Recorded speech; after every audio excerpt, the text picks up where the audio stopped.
The Tale of the Elastic Mantou. In a quiet village nestled at the base of the Yellow Mountains, there lived a humble baker named Li Wei. Known for her radiant smile and unyielding dedication, Li Wei was the guardian of her family's secret recipe for Mantou, steamed buns so elastic and soft that they seemed to bounce back with life at every touch. The recipe was said to have been passed down from her great-grandmother, who had discovered it during a harsh winter. Legend has it that the secret lies not just in the ingredients, but in the energy and care poured into the dough. The dough feels your intentions, her great-grandmother would say.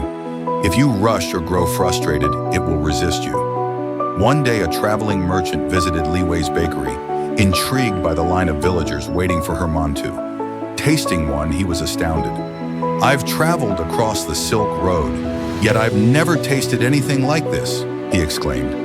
He offered to buy the recipe, promising her riches beyond her imagination. But Li Wei refused. "This is not just food," she explained. "It's a memory, a tradition, a connection to my ancestors. It cannot be bought." Instead, she invited the merchant into her kitchen, teaching him to knead the dough, feel its texture, and respect the process. By the end, the merchant understood. The magic of the mantou wasn't just in the recipe. It was in the story and the love infused into every bun. Today, Li Wei's mantou is remembered not only for its perfect elasticity, but also for the lesson it imparts. True craftsmanship comes from the heart.